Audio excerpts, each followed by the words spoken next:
Hello, Youest family and community, all of you, my beloved listeners all over the world now. I am so grateful to be in your earbuds or however you're listening. This episode is very near and dear to my heart. We are going to be talking all about the different modalities of healing, and I won't say much more, but I'm really excited. I have a phenomenal woman on my show who I got to know when I was getting my master's degree while she was getting hers. And I'm excited for you to meet Sara. So let me tell you about her before we get started. Sara Keough, calls herself an eco-nutritionist. She does have a master's degree in nutrition. She's got all these other little initials. She'll explain what those are, but she began her career in ecological work in her home state of Colorado, and now practices as a clinical nutritionist in Maryland. She supports patients all over, not just in Maryland, but all over the place with a wide variety of health conditions, including digestive issues, autoimmune disorders, heart diseases, and metabolic disorders. Educating patients on the value of nutrient-dense foods and rewilding, love that word, rewilding their microbiomes by consuming food from local regenerative farmers is vitally important in her practice, as this is an essential component of their healing process, which I can say myself, yes, it has been. Sara utilizes advanced functional testing in her practice to address the root cause of her patients' issues and to nourish their inner ecosystem. And we will definitely talk about, also in the show notes, we'll have the links and ways that you can find Sara. Here's the thing, Sara, I'm so psyched you're here. You've been helping me for the last, I want to say almost 2 years with my own healing journey. I'm in the process of healing Hashimoto's, which is underactive thyroid disorder. And we have been doing some seriously intensive gut healing, and just really grateful. I'm so glad we will get into this. We met years ago in school, and thankful to you and just excited to share your wisdom and like what we've been doing and ways that, anyone listening can kind of learn some things that are going to help them. So yay, it's great to have you. So grateful. Thank you. And it's an honor to be part of your wellness journey too. And it is a journey, my friend. It is. That it is. I've had quite a journey myself, so I can relate. Yeah. Well, okay. So Sara and I met, we both went to Maryland University of Integrative Health. Sara moved from Colorado to go, which I still am like, what were you thinking? But No online school back then. yeah, no online school, clearly. And while you were getting, your master's degree in nutrition, I was doing mine in health and wellness coaching. And I took some classes and was like, oh my God, what a great gal. Like, loved your energy and what you're up to. And I was actually surprised to learn about your past struggles with food. I'm very open about mine. I think it would be helpful just to like, for anyone who doesn't know you yet, maybe to talk a little bit about your own, where this started in your own struggles with food and digestion and body. And I'll just say that, and you can take it from there. Definitely. No, happy to share that because it was, as someone that's dealt with any kind of eating disorder, right? That label, there's a lot of stigma around it, and there can be so much shame, and you hold on to a lot and keep a lot of secrets. Now it's kind of like a really cathartic thing to be able to talk about it. And I know it helps other people, you share your personal journey. So yeah, I mean, I was always really into health and wellness and nutrition from a young age. Like I was such a geek when I was a kid. I would sit there and like read my mom's like encyclopedia of healing foods and all these home remedies, natural home remedies. And I was always very into helping other people. Like when my family members got sick, it was like, oh, what can we take for that? So what natural herb or, food can we use? So that was always like a passion of mine from a young age. And yeah, I just struggled though with my eating disorder from, I don't know, 12, 13 is like my earliest memories of when I started restricting, my food and obsessed with body image and, it was just a constant struggle my whole life. And I think it went on for about 20 years, and even into that, when I started that program at MUIH, I was still dealing with stuff, and come to find out so many people in the program were, right? And you probably heard that as well. Like we were all opening up to each other. Like we feel like such frauds because we're here trying to become nutritionists and help other people, but we're struggling with all these issues ourselves. So it was kind of like we were also going through the program to even like as a healing experience. And it totally was, especially like the community and everything that we formed there. Right. But yeah, it was always like based around like sugar addiction, carbohydrate addiction, and just, I mean, just the epitome of a food addiction. It truly was. And I share that experience with a lot of my patients when they're telling me about their struggles, because I'm like, look, I'm not just like some perfect nutritionist. I have been through a lot of the same crap you've been through, with the feelings of, I know I shouldn't eat this food, but yet I can't stop, and it's addictive, and I'm gaining weight and all that. So been overweight, underweight, anorexia, bulimia, binge eating, all of it, the whole spectrum of eating disorders, right? And so at one point I thought, I really thought my eating disorder was going to kill me. Like I didn't think I was Mm, going to even make it. It got really, really bad.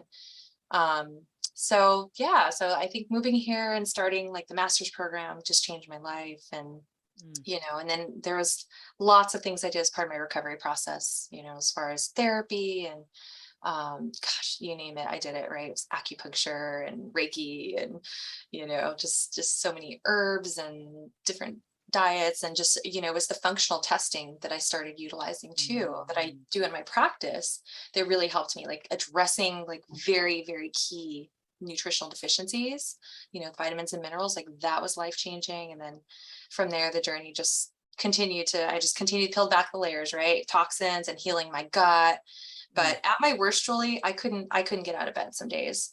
There were times I mm. even missed some of the programs, the classes as part of the program at NUH. I just like, I couldn't get out of bed. The whole first 6 months of the program was pretty rough, moving out here and adjusting to a new culture, and, not having any friends or family out here and just being alone and isolated. That's when I really crashed big time. But I thought Mm. my renals were crashing, my thyroid, my hormones, it was bad. But I bounced back. So Yeah. yeah, the body can heal. Yeah, that we should just understate that the body, I'm writing that for myself, for all of us, and is meant to heal. And I so appreciate that reminder. And there's so many little things I want to come back to. I'm making notes because we're gonna come back to want to come back to functional Awesome. testing. And one thing we were really lucky. So MUIH stands for Maryland University of Integrative Health. That's where we went. It's such a mouthful, that school Mhm. name. I But know. it's a school that like had a master's and doctorate program in acupuncture, in herbal medicine. Like we were so lucky. I felt like such a healing space. And for anyone who's ever gone through there, like I'm sure you fell in love with it as well. Just a beautiful space. And it sounds like, and I know for me too, a lot of your healing actually happened in while you were in class in school there. And I know for me too, learning so much that I had not known about not just nutrition, but also where it's coming from. And I want to talk for a minute because I love this term, eco-nutritionist. And I want to talk about like what that means and how you coined it, came up with it, and a little bit. I know you do a lot with regenerative farming, and I just think getting into this would be super interesting for other people to learn. Yeah, I love that you mentioned the conscious eating, and it was the mindful eating class that I think we first had together. Yes. And yeah, I totally remember that class was really profound. I mean, we would sit there, right, and just eat whatever, like grapes or strawberries or something. And it was just like, you had to mindfully just sit there and eat it very slowly, and, Yes. immerse yourself in all the senses and everything. So mindful eating, man, that was a really awesome class. But yeah, I mean, the whole term like eco nutrition, I kind of coined myself because I actually have a background in ecological work. So out in Mm, Colorado, I was, on this path to be a conservation biologist. So I wasn't even in the health and wellness space, even though I always loved it, right? And was dabbling in it from a young age. So I was on that path to do conservation work. And then it was just like one day I had like this epiphany that I just had a different calling.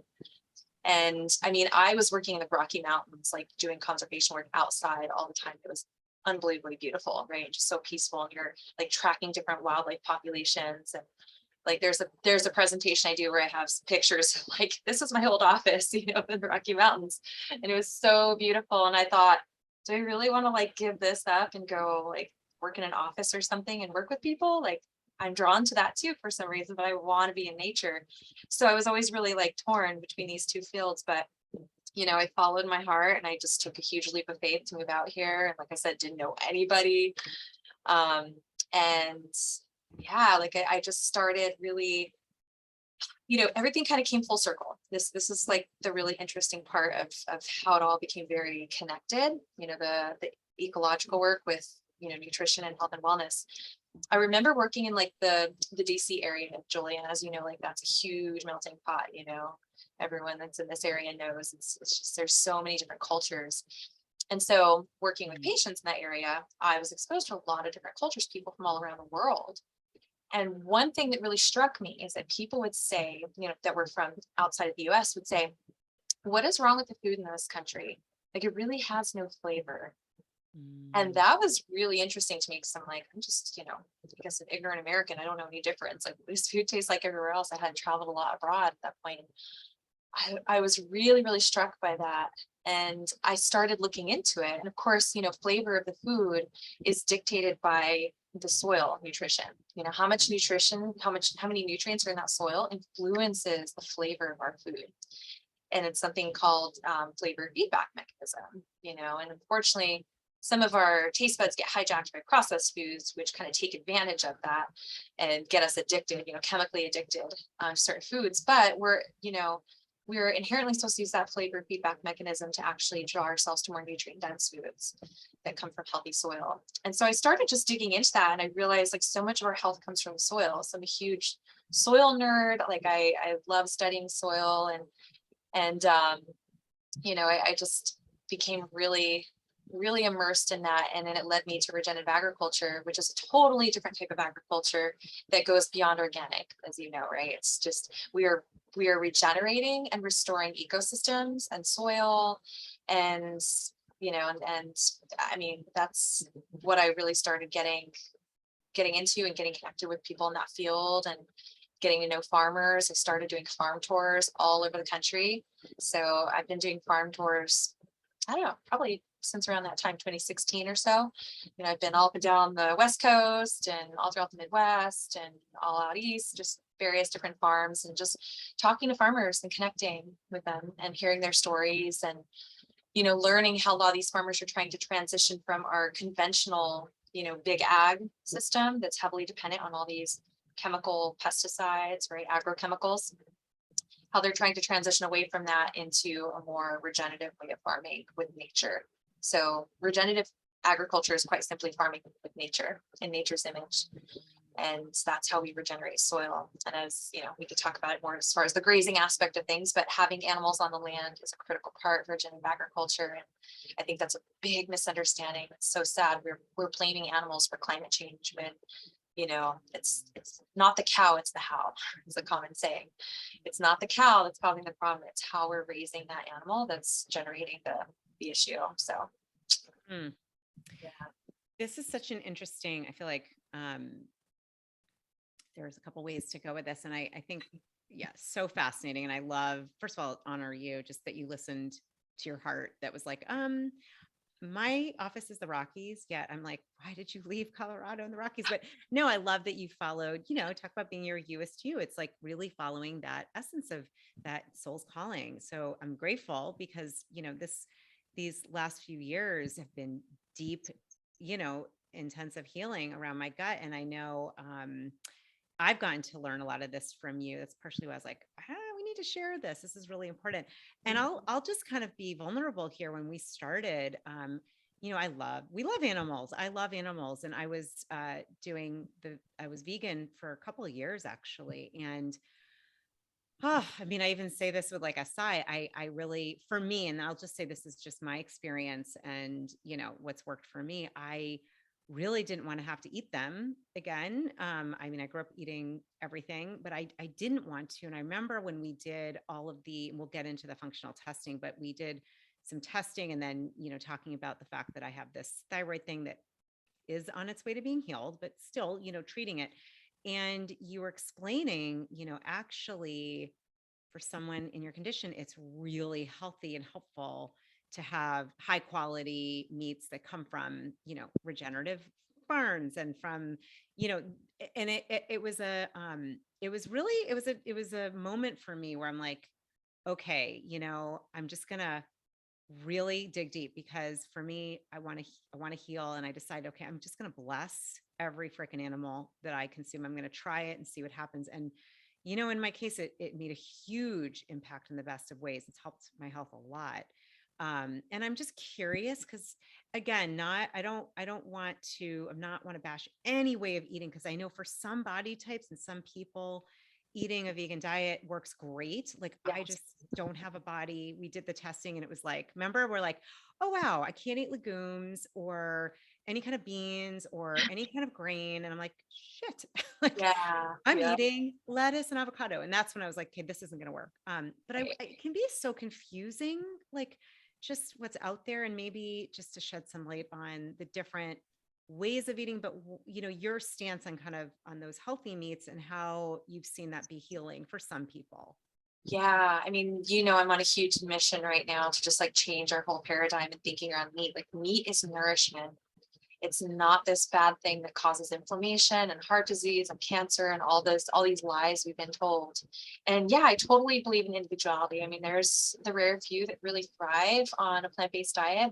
And I'm starting to come around to like the blood typing thing a little more. Yeah. I know some practitioners who are really, really like deep into that science, and they do see some strong correlations. So certain blood types tend to do a little better plant-based, but then there's some that just really, really need the animal protein. So yeah, so I mean, gosh, I mean, I could go on about all the ways it's so nourishing. We know now that when we graze animals in a certain way, right? In other words, when we give them access to a pasture that's lush, and this is where I wish I could pull pictures and show people like what a regenerative farm looks like, right? But just imagine nature when you go out to a forest, right? Or when you go out to a meadow, there's all these species of plants. And that is a smorgasbord of food for these ruminant animals, right? Herbivores. And all of these plants, just like we use herbs medicinally, right? That's medicine for them, and that's very healing for them, and that's nourishment for them. They incorporate all those phytonutrients, plant nutrients, into their tissues, and we in turn incorporate those phytonutrients into our body. Now we can't always digest those type of foods because, especially not being ruminants, right? Ruminant animals have a special stomach that allows them to digest those grasses, right? And we can't just sit down and eat a bunch of grass and do our wheatgrass shots and things like that and think that that's going to, give us the same thing that the ruminant animals get from it. So, it's kind of, we're secondarily getting all those wonderful plant compounds that are protecting us against heart disease and cancer and inflammation and all of those things that, we've been fear mongered to believe that it's causing. It's actually, if the animal's grazed properly, it's helping. So clearly we don't want to eat animals that come from, number one, a non-humane situation, a CAFO, which stands for concentrated animal feeding operation, right? A big factory farm where these poor animals are sick and fattened up with corn and soy, depending on the type of animal, pigs and chickens, unfortunately, get lots of corn and soy in their diet. Cows are getting grains, which they shouldn't be eating grains. They're meant to eat grasses. So, those are obviously horrible situations where number one, they're not humane. Number two, it's not a healthy animal. And did you know that animal agriculture actually uses 4 times more antibiotics than what's used in human medicine? But we are giving animals tons of antibiotics. Why is that? Well, because they're sick, because we're raising them in such unhealthy ways. So we absolutely need to change a lot of what's going on in our agricultural community. And that's where regenerative agriculture gives me hope, because there is a different way to farm and raise healthy animals that are nourishing for us. Yeah. No, it's helpful. And I don't usually like, this is I know it can be a heated topic. And I will say, like, I have tons of friends that are plant-based, vegan, vegetarian, all the different, the different varieties. And I honor all those paths. I just can say, working with you, it's really interesting. Even getting into, and this was hard for me, but even some of the organ meats, I was like, oh God, please no. But the truth is they're so nourishing. We always have this conversation, like, I'm doing it. I'm proud of you. I know I'm going to do it. I want to talk about for a minute, the before we get into functional testing, the microbiome. And, I remember when I was learning this in class and I was like, holy moly. I mean, I know, I believe it's 70% of our immune system is in our gut. Like, because, as someone who struggled with food addiction myself, right, with mainly compulsive eating of sugar and stuff like that. And then and we know if you've also been on birth control pill, if you've done a lot of antibiotics, like all of these can wreak havoc in your gut. And so, I do work, with my team. Sarah, you're a big part of my team. I have a physician I see about my thyroid. And I'll say that love what they're trying to do, but there's a big missing. There was a whole missing around, hey, how about your gut health? I mean, they looked at my numbers like, you're doing great. I'm like, no, I'm not feeling 100% great. I'm still achy. Like something is, no, it's not 100% great. And that's when you were like, and I remembered from our class, I'm like, no, there's something else going on here. And I think that, for many, I know many people who've written into me that they've struggled with thyroid, whether it's Hashimoto's, Graves, underactive, or other autoimmune stuff. Like it's not in traditional medicine where you hear to go work on your gut health. And I think this is so important. Would love to just, maybe you could do a little like gut 101 for those that might Yeah, love forgotten or not know. to. Yeah, let's do it. Absolutely. Yeah. So, when it comes to gut healing, what I always tell people is to think of your body as like an ecosystem, right? And I always use the analogy of a garden. So we have this little inner ecosystem that we have to nourish. And the microbiome isn't just isolated to the gut. The microbiome is primarily in the gut. Our colon is like our big old fermentation factory. So that's where most of our microbes are. But we have microbes everywhere. You have a respiratory microbiome, vaginal microbiome, skin microbiome, oral microbiome, like everywhere there's microbiome. Okay. So, if you look at a really like diverse piece of land, right? Again, go back to that forest or I think a really beautiful meadow with all the different wildflowers and plants. You don't have weeds that are just taking over that ecosystem, right? That's healthy and you have a lot of diversity.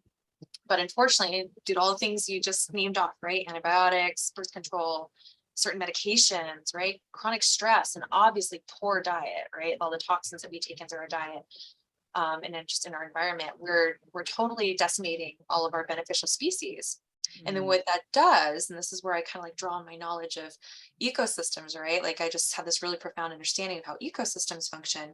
When you create a space like that by removing beneficial species, there's now what's called like an ecological niche or a hole that other species can take over. And that's where sometimes the weeds and invasive species can start to take over and kind of compromise your microbiome. So then you have your essentially a lot of us are dealing with a microbiome that's overrun with weeds.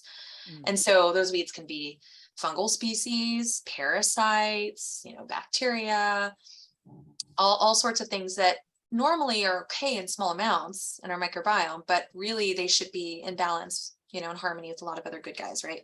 So the bad guys are taking over and it's like, well, what do we do to fix that? And, functional testing, there's stool testing, that we can do, organic acid testing. Those are great, like at home, easy tests. You don't have to get a blood draw for those. And that gives us so much information about what is going on with not just even your microbiome, but your digestive process, right? So we start kind of like top to bottom, like, are you chewing food thoroughly? What's going on with stress? Are you sleeping well, right? Like all those foundational things. What do your micronutrients look like? Let's do some testing to look at your deficiencies. But really focusing in on that like garden, I always kind of say, first we got to lay down like healthy soil, right, for the garden. And so to me, that's kind of like starting with that upper digestive support, chewing your food thoroughly. We look at stomach acid on the stool testing, right? Do you make good stomach acid, good amounts? Do you have enzymes? Is your pancreas actually making enough enzymes to help you break down and digest your food, right? So that's all the foundational stuff that everything it's kind of lays down the foundation for the rest of your gut and your microbiome. You want to make sure your upper digestion is supported, good bile flow, is your liver working well, all that stuff, right? And then we kind of move into sort of planting more seeds, kind of seeding the garden, right? That's where we get like a variety of different probiotics in there and lots of diversity. And fermented foods, of course, are so fabulous. And Julie, I use all kinds of other things, right? Like apple cider vinegar, my little digestive tonic, right? With the lemon juice and the fresh ginger, right? The ginger, right? Raw honey. So I love that tonic and that helps to support your upper digestion too. So that's all kind of like laying down that foundation for the garden. You plant your seeds, but then sometimes we have to do some weeding, right? Like gently pull out all those bad guys and do a little bit of weeding to make sure that all the beneficial seeds and probiotics can flourish. And then that's what we do. And we can add some fertilizer, natural fertilizer, right? Like prebiotic fibers, which help nourish those probiotic seeds so that they grow up into these big, beautiful plants, all sorts of fruits and vegetables. And that's what you want, right? You want like a really flourishing little ecosystem like that. So I always use that garden analogy to explain the different steps. And as you know, it's a process, right? I mean, Mm. it's like 3 to 6 months for most people to really get your microbiome back into a better balance, and sometimes longer. It's hard to put a timeline on healing and say, oh, I think things will turn around in this 3 to 6 month period. Some people, if it's been a chronic issue, and depending on what's going on, in those test results, do you have a lot of parasites? Do you have a lot of yeast overgrowth?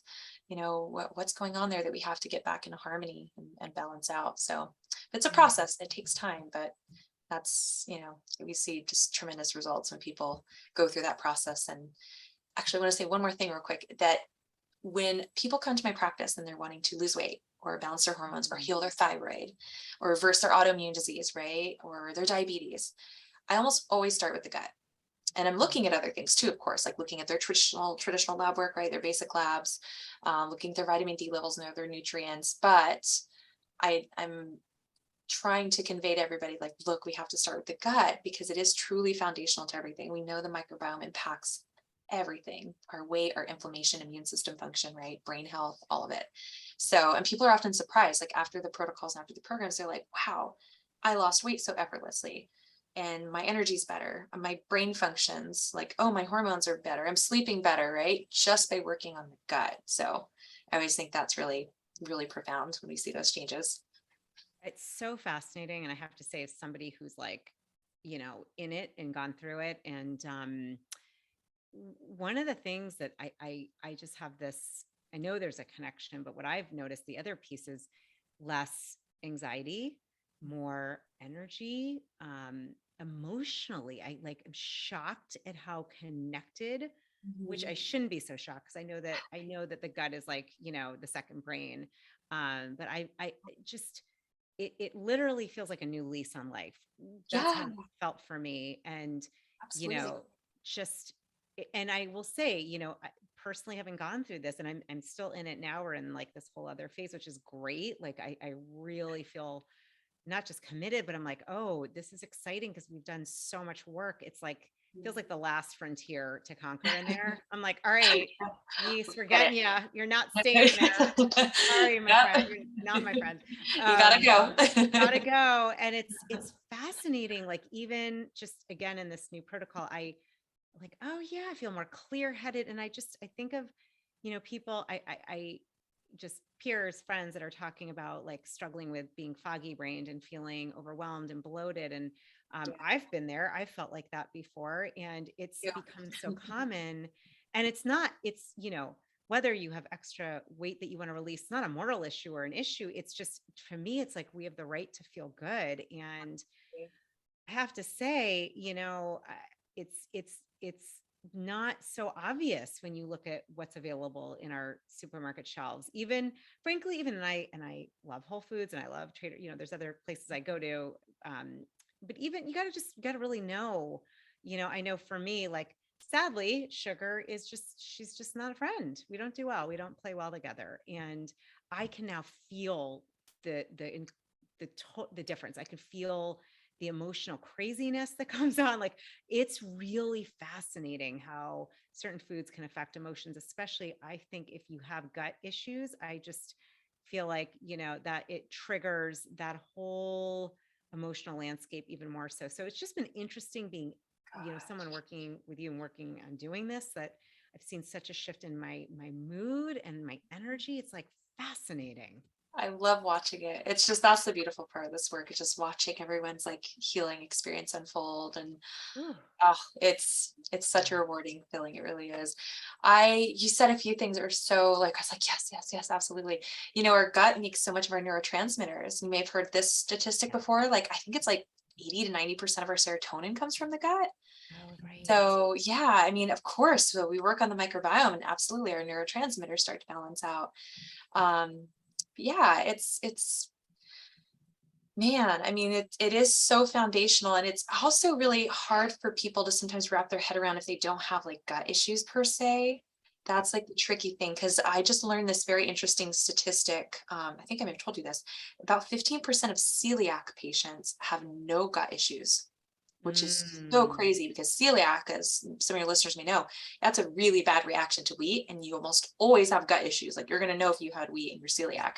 yeah. But apparently a small percentage of people don't have any gut issues, and I actually know a colleague who has 3 daughters that are celiac.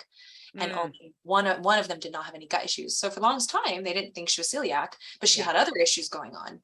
Yeah. And then sure enough, they did some testing. Oh, you're celiac, got her off wheat. Yeah, other issues improved. So Yeah. like just a perfect classic example of like, all right, the gut microbiome affects Yes.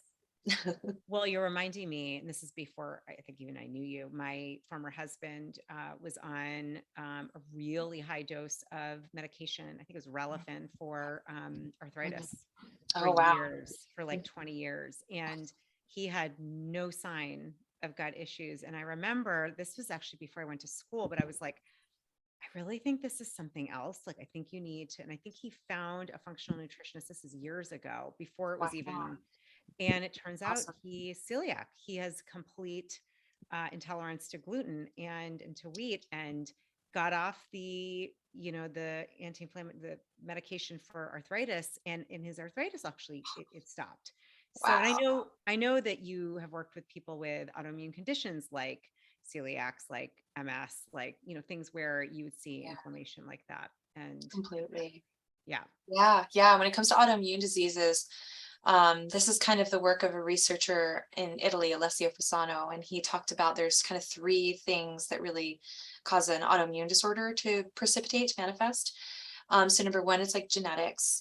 Some of us just have certain genes for certain autoimmune conditions, but number 2 is environment.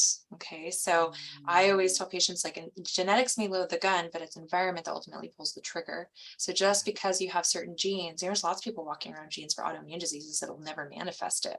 Why is that? And that's obviously what we do with our nutrition and our lifestyle and all that.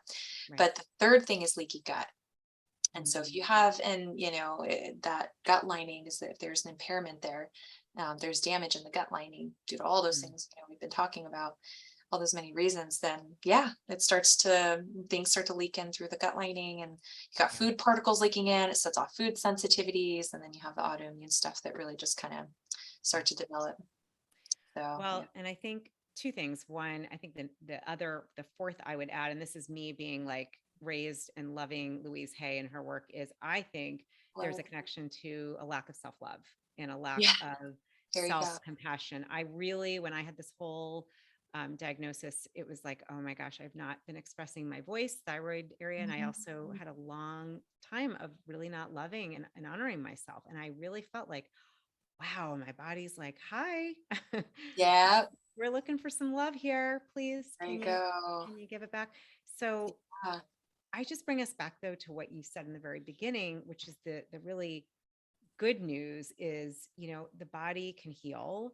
Mhm. It's meant to heal. Maybe just, to talk for a minute, because I know I always am like, oh, she healed that, condition healed. Like we see this all the time. And I think it's helpful to remember that you've had people you've worked with that have had healing, and you've seen that. Maybe just to share what what you've seen on Yeah, a really high point note for those that are like, totally. where are we going here?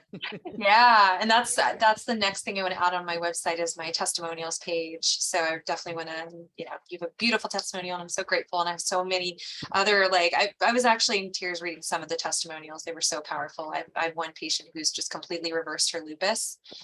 She's off all of her medications. She had scarring in her lungs. And this is before COVID, when I started working with her. So we were really scared of her potentially getting COVID because that, the Yeah. respiratory issues, but she did get COVID. She thankfully even did well, and still has reversed her lupus. So yeah, I mean, there's certain things you'll never reverse like scar tissue, but although never say never, because the body is a miraculous healing healing agent. But yeah, it's like I just have been amazed at the things I've seen. Diabetes and heart disease, those things can certainly sort of reverse, um, the medical community steers away from the word cure. Us nutritionists are not allowed to say cure. But I will have patients tell me, oh my God, you cured me or you healed me, and I'm like, no, I didn't do anything. I just facilitated the healing process. Like you healed yourself. Yeah. You know, you made the changes, you know, all I could do is lead the horse to water. And you know, and that's what I love doing, is being that guide and like walking people through the whole process. But ultimately, you know, it's up to the patient to do the work on their ends. But Yeah. yeah, I mean, the Hashimoto's, you know, I've been able to help see people recover from that condition, and Mm, cognitive issues, you know, severe depression, like debilitating depression and mm, anxiety. You know, I've been able to see people heal from those type of things.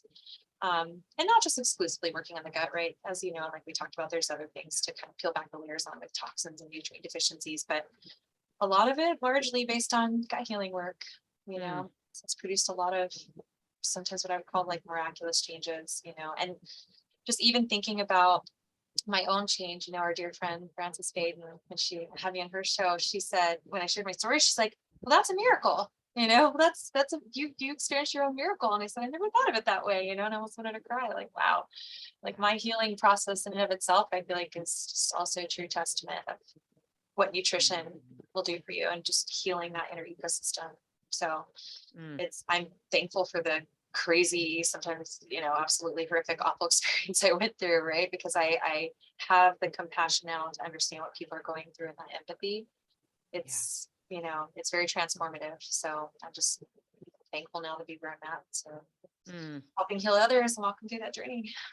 Amazing. Well, I am so grateful. You've clearly been, you know, a huge instrument into the healing that is happening, that is happening and will happen and is going on and has been really, really powerful for me. And I know for many others that you work with and anyone else that's interested, that's like, you know, the underlying, I love that you hold that the body is meant to heal and can heal itself. And sometimes, you know, often with support, but it can do that. This is just a last, I guess one of my last questions. I sometimes hear questions I think people might be asking you, and I know that, you know, everybody is different, but if you were to give some like general recommendations in terms of what can we do to take care of our gut, whether it's, you know, the tonic you mentioned or basic supplements or lifestyle, like what are some things you could say without a doubt, these are the things you want to make sure all my beautiful listeners can start doing right now on their own to start Yeah. with their own gut healing? Happy to share. So I would say the first thing is that always comes to mind when I'm asked a question like this is just support your local farmers as much as possible. By Mm, you doing that, you are not only sourcing the most nourishing, nutrient dense food you can get to help your inner ecosystem, but you know, you're healing the world. You're absolutely healing the world. You're healing this planet.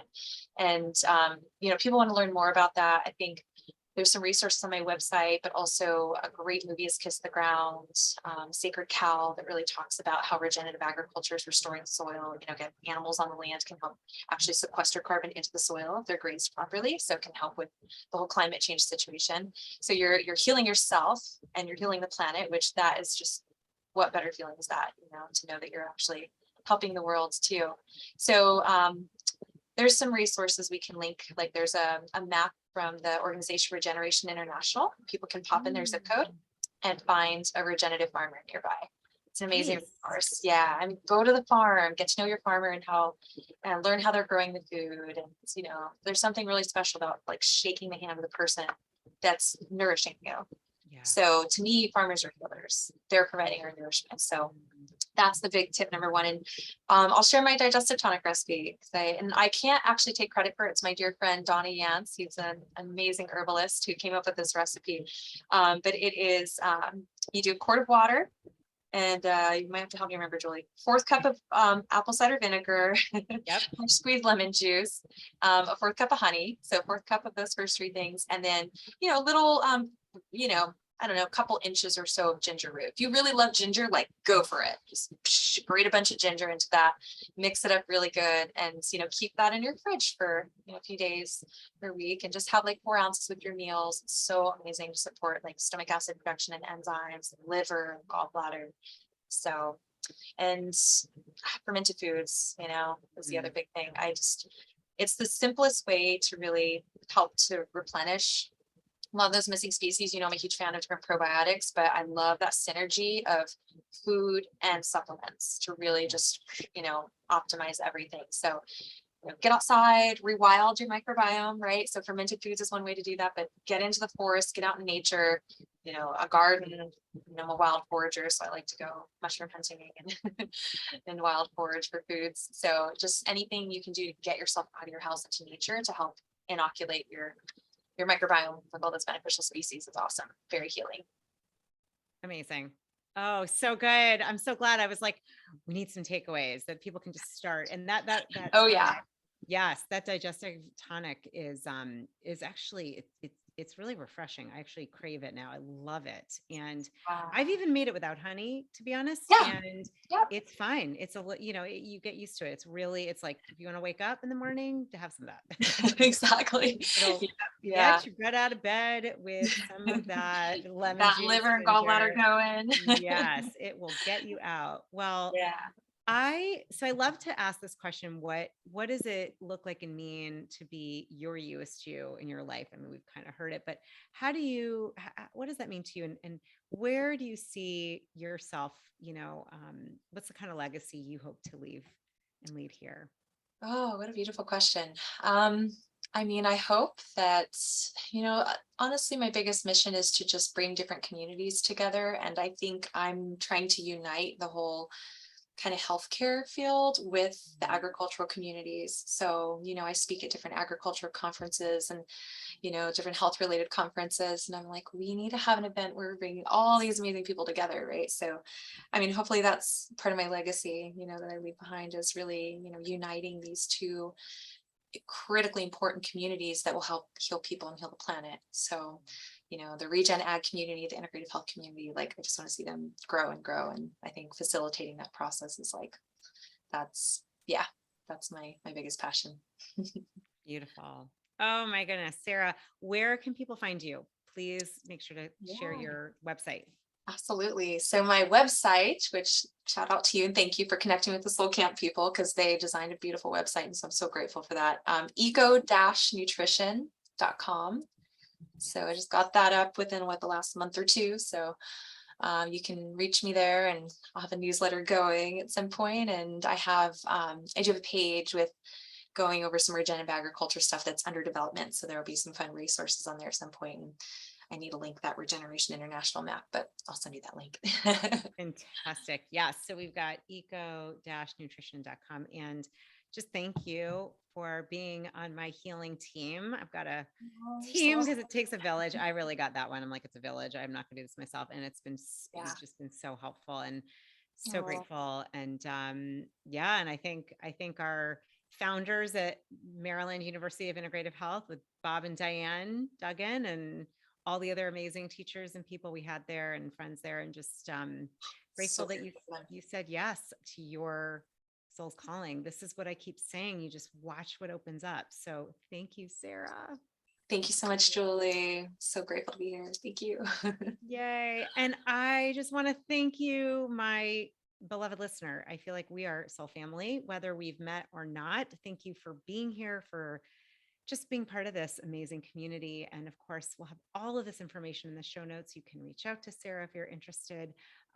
If you need further support in your own life with getting unstuck or anything like that, you can also always reach out to me. I still do some mentorship and coaching and would love to connect. Just email me. Have all of this info though in our show notes. And just want to thank you as always for taking that step to be your Youest you. I honor, love, and adore you, your Youest you, and thank you for being part of this beautiful community. Mwah. Thank you, everyone.